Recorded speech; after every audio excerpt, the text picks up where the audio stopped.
Hidup oleh Roh. Roma 8 ayat 1-17. Demikianlah sekarang tidak ada penghukuman bagi mereka yang ada di dalam Kristus Yesus. Roh yang memberi hidup telah memerdekakan kamu dalam Kristus dari hukum dosa dan hukum maut. Sebab apa yang tidak mungkin dilakukan hukum Taurat karena tak berdaya oleh daging, telah dilakukan oleh Allah dengan jalan mengutus anaknya sendiri dalam daging yang serupa dengan daging yang dikuasai dosa karena dosa. Ia telah menjatuhkan hukuman atas dosa di dalam daging, supaya tuntutan hukum Taurat digenapi di dalam kita yang tidak hidup menurut daging tetapi menurut Roh. Sebab mereka yang hidup menurut daging memikirkan hal-hal yang dari daging. Mereka yang hidup menurut Roh memikirkan hal-hal yang dari Roh. Karena keinginan daging adalah maut, tetapi keinginan Roh adalah hidup dan damai sejahtera. Sebab keinginan daging adalah perseteruan terhadap Allah, karena ia tidak takluk kepada hukum Allah. Hal ini memang tidak mungkin baginya. Mereka yang hidup dalam daging tidak mungkin berkenan kepada Allah. Tetapi kamu tidak hidup dalam daging, melainkan dalam Roh. Jika memang Roh Allah diam di dalam kamu, tetapi jika orang tidak memiliki Roh Kristus, ia bukan milik Kristus.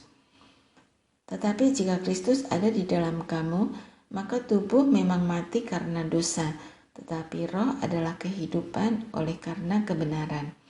Dan jika Roh Dia yang telah membangkitkan Kristus dari antara orang mati diam di dalam kamu, maka Ia yang telah membangkitkan Kristus Yesus dari antara orang mati akan menghidupkan juga tubuhmu yang fana itu oleh Roh-Nya yang diam di dalam kamu.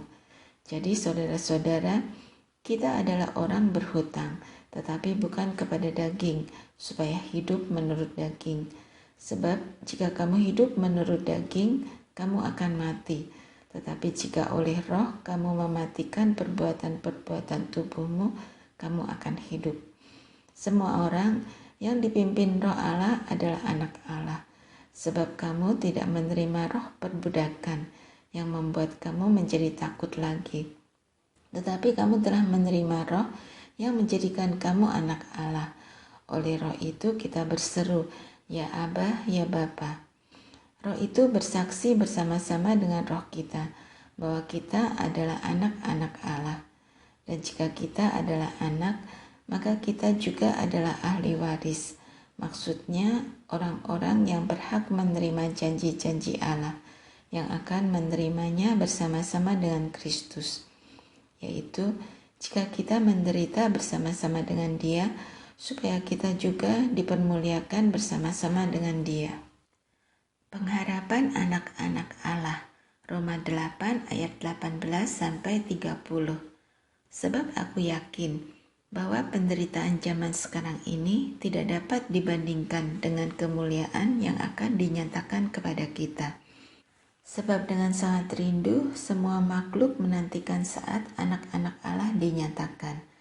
Karena seluruh makhluk telah ditaklukkan kepada kesia-siaan, bukan oleh kehendaknya sendiri, tetapi oleh kehendak Dia yang telah menaklukkannya.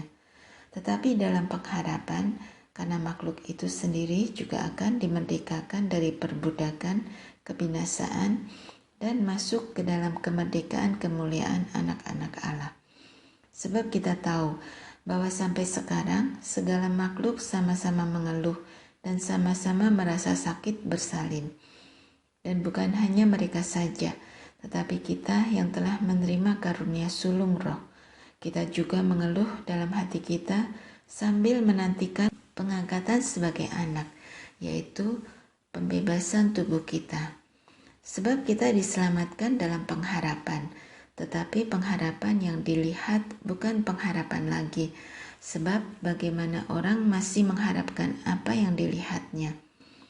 Tetapi jika kita mengharapkan apa yang tidak kita lihat, kita menantikannya dengan tekun. Demikian juga Roh membantu kita dalam kelemahan kita, sebab kita tidak tahu bagaimana sebenarnya harus berdoa. Tetapi Roh sendiri berdoa untuk kita kepada Allah dengan keluhan-keluhan yang tidak terucapkan. Dan Allah yang menyelidiki hati nurani mengetahui maksud Roh itu, yaitu bahwa Ia sesuai dengan kehendak Allah berdoa untuk orang-orang kudus. Kita tahu sekarang bahwa Allah turut bekerja dalam segala sesuatu untuk mendatangkan kebaikan bagi mereka yang mengasihi Dia, yaitu bagi mereka yang terpanggil sesuai dengan rencana Allah. Sebab semua orang yang dipilihnya dari semula, mereka juga ditentukannya dari semula untuk menjadi serupa dengan gambaran anaknya, supaya ia, anaknya itu, menjadi yang sulung di antara banyak saudara. Dan mereka yang ditentukannya dari semula, mereka itu juga dipanggilnya. Dan mereka yang dipanggilnya, mereka itu juga dibenarkannya. Dan mereka yang dibenarkannya, mereka itu juga dimuliakannya. Keyakinan iman, Roma 8 ayat 31-39. Sebab itu, apakah yang akan kita katakan tentang semuanya itu? Jika Allah di pihak kita, siapakah yang akan melawan kita? Ia yang tidak menyayangkan anaknya sendiri, tetapi yang menyerahkannya bagi kita semua. Bagaimanakah mungkin Ia tidak mengaruniakan segala sesuatu kepada kita bersama-sama dengan Dia? Siapakah yang akan menggugat orang-orang pilihan Allah? Allah yang membenarkan mereka? Siapakah yang akan menghukum mereka? Kristus Yesus yang telah mati? Bahkan lebih lagi yang telah bangkit, yang juga duduk di sebelah kanan Allah, yang malah menjadi pembela bagi kita. Siapakah yang akan memisahkan kita dari kasih Kristus? Penindasan atau kesesakan atau penganiayaan, atau kelaparan, atau ketelanjangan, atau bahaya, atau pedang? Seperti ada tertulis, oleh karena Engkau, kami ada dalam bahaya maut sepanjang hari. Kami telah dianggap sebagai domba-domba sembelihan. Tetapi dalam semuanya itu, kita lebih daripada orang-orang yang menang, oleh Dia yang telah mengasihi kita. Sebab aku yakin bahwa baik maut maupun hidup, baik malaikat-malaikat maupun pemerintah-pemerintah, baik yang ada sekarang maupun yang akan datang, atau kuasa-kuasa, baik yang di atas maupun yang di bawah, ataupun sesuatu makhluk lain, tidak akan dapat memisahkan kita dari kasih Allah yang ada dalam Kristus Yesus Tuhan kita. Pilihan atas Israel, Roma 9 ayat 1-29. Aku mengatakan kebenaran dalam Kristus, aku tidak berdusta. Suara hatiku turut bersaksi dalam Roh Kudus, bahwa aku sangat berduka cita dan selalu bersedih hati. Bahkan, aku mau terkutuk dan terpisah dari Kristus demi saudara-saudaraku, kaum sebangsaku secara jasmani. Sebab mereka adalah orang Israel, mereka telah diangkat menjadi anak, dan mereka telah menerima kemuliaan, dan perjanjian-perjanjian, dan hukum Taurat, dan ibadah, dan janji-janji. Mereka adalah keturunan bapa-bapa leluhur, yang menurunkan Mesias dalam keadaannya sebagai manusia, yang ada di atas segala sesuatu. Ia adalah Allah yang harus dipuji sampai selama-lamanya. Amin. Akan tetapi, firman Allah tidak mungkin gagal, sebab tidak semua orang yang berasal dari Israel adalah orang Israel, dan juga tidak semua yang terhitung keturunan Abraham adalah anak Abraham. Tetapi yang berasal dari Ishak yang akan disebut keturunanmu. Artinya, bukan anak-anak menurut daging adalah anak-anak Allah, tetapi anak-anak perjanjian yang disebut keturunan yang benar. Sebab firman ini mengandung janji, pada waktu seperti inilah aku akan datang, dan Sarah akan mempunyai seorang anak laki-laki. Tetapi bukan hanya itu saja, lebih terang lagi ialah Ribka yang mengandung dari satu orang, yaitu dari Ishak, bapa leluhur kita. Sebab waktu anak-anak itu belum dilahirkan dan belum melakukan yang baik, atau yang jahat, supaya rencana Allah tentang pemilihannya diteguhkan bukan berdasarkan perbuatan, tetapi berdasarkan panggilannya. Dikatakan kepada Ribka, anak yang tua akan menjadi hamba anak yang muda. Seperti ada tertulis, aku mengasihi Yakub tetapi membenci Esau. Jika demikian, apakah yang hendak kita katakan? Apakah Allah tidak adil? Mustahil. Sebab ia berfirman kepada Musa, aku akan menaruh belas kasihan kepada siapa aku mau menaruh belas kasihan, dan aku akan bermurah hati kepada siapa aku mau bermurah hati. Jadi, hal itu tidak tergantung pada kehendak orang atau usaha orang, tetapi pada kemurahan hati Allah. Sebab kitab suci berkata kepada Firaun, itulah sebabnya aku membangkitkan engkau, yaitu supaya aku memperlihatkan kuasaku di dalam engkau, dan supaya namaku dimasyhurkan di seluruh bumi. Jadi, ia menaruh belas kasihan kepada siapa yang dikehendakinya, dan ia menegarkan hati siapa yang dikehendakinya. Sekarang kamu akan berkata kepadaku, jika demikian, apalagi yang masih disalahkannya? Sebab siapa yang menentang kehendaknya? Siapakah kamu, hai manusia? Maka kamu membantah Allah. Dapatkah yang dibentuk berkata kepada yang membentuknya, mengapakah engkau membentuk aku demikian? Apakah tukang periuk tidak mempunyai hak atas tanah liatnya untuk membuat dari gumpal yang sama suatu benda untuk dipakai guna tujuan yang mulia dan suatu benda lain untuk dipakai guna tujuan yang biasa? Jadi, kalau untuk menunjukkan murkanya dan menyatakan kuasanya, Allah menaruh kesabaran yang besar terhadap benda-benda kemurkaannya yang telah disiapkan untuk kebinasaan, justru untuk menyatakan kekayaan kemuliaannya atas benda-benda belas kasihannya yang telah dipersiapkannya untuk kemuliaan, yaitu kita yang telah dipanggilnya bukan hanya dari antara orang Yahudi, tetapi juga dari antara bangsa-bangsa lain, seperti yang difirmankannya juga dalam kitab Nabi Hosea, yang bukan umatku akan kusebut umatku, dan yang bukan kekasih, kekasih. Dan di tempat di mana akan dikatakan kepada mereka, kamu ini bukanlah umatku, di sana akan dikatakan kepada mereka, anak-anak Allah yang hidup. Dan Yesaya berseru tentang Israel, sekalipun jumlah anak Israel seperti pasir di laut, namun hanya sisanya akan diselamatkan. Sebab apa yang telah difirmankannya akan dilakukan Tuhan di atas bumi, sempurna dan segera. Dan seperti yang dikatakan Yesaya sebelumnya, seandainya Tuhan semesta alam tidak meninggalkan pada kita keturunan, kita sudah menjadi seperti Sodom dan sama seperti Gomora. Keselamatan bangsa-bangsa lain dan kesesatan orang Israel.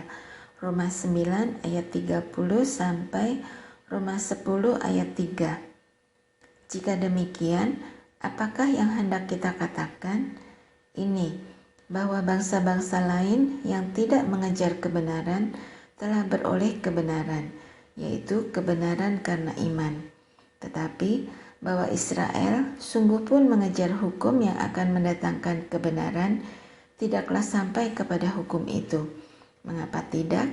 Karena Israel mengejarnya bukan karena iman, tetapi karena perbuatan. Mereka tersandung pada batu sandungan, seperti ada tertulis, sesungguhnya aku meletakkan di Sion sebuah batu sentuhan dan sebuah batu sandungan, dan siapa yang percaya kepadanya tidak akan dipermalukan. Saudara-saudara, keinginan hatiku dan doaku kepada Tuhan ialah supaya mereka diselamatkan. Sebab aku dapat memberi kesaksian tentang mereka, bahwa mereka sungguh-sungguh giat untuk Allah, tetapi tanpa pengertian yang benar. Sebab oleh karena mereka tidak mengenal kebenaran Allah, dan oleh karena mereka berusaha untuk mendirikan kebenaran mereka sendiri, maka mereka tidak takluk kepada kebenaran Allah. Kebenaran karena iman. Roma 10 ayat 4 sampai 15. Sebab Kristus adalah kegenapan hukum Taurat, sehingga kebenaran diperoleh tiap-tiap orang yang percaya. Sebab Musa menulis tentang kebenaran karena hukum Taurat. Orang yang melakukannya akan hidup karenanya. Tetapi kebenaran karena iman berkata demikian. Jangan katakan di dalam hatimu, siapakah akan naik ke surga, yaitu untuk membawa Yesus turun, atau siapakah akan turun ke jurang maut, yaitu untuk membawa Kristus naik dari antara orang mati. Tetapi apakah katanya ini, firman itu dekat kepadamu, yakni di dalam mulutmu dan di dalam hatimu. Itulah firman iman yang kami beritakan. Sebab jika kamu mengaku dengan mulutmu bahwa Yesus adalah Tuhan dan percaya dalam hatimu bahwa Allah telah membangkitkan Dia dari antara orang mati, maka kamu akan diselamatkan. Karena dengan hati orang percaya dan dibenarkan, dan dengan mulut orang mengaku dan diselamatkan. Karena kitab suci berkata, barang siapa yang percaya kepada Dia tidak akan dipermalukan. Sebab tidak ada perbedaan antara orang Yahudi dan orang Yunani, karena Allah yang satu itu adalah Tuhan dari semua orang, kaya bagi semua orang yang berseru kepadanya. Sebab barang siapa yang berseru kepada nama Tuhan akan diselamatkan. Tetapi bagaimana mereka dapat berseru kepadanya jika mereka tidak percaya kepada Dia? Bagaimana mereka dapat percaya kepada Dia jika mereka tidak mendengar tentang Dia? Bagaimana mereka mendengar tentang Dia jika tidak ada yang memberitakannya?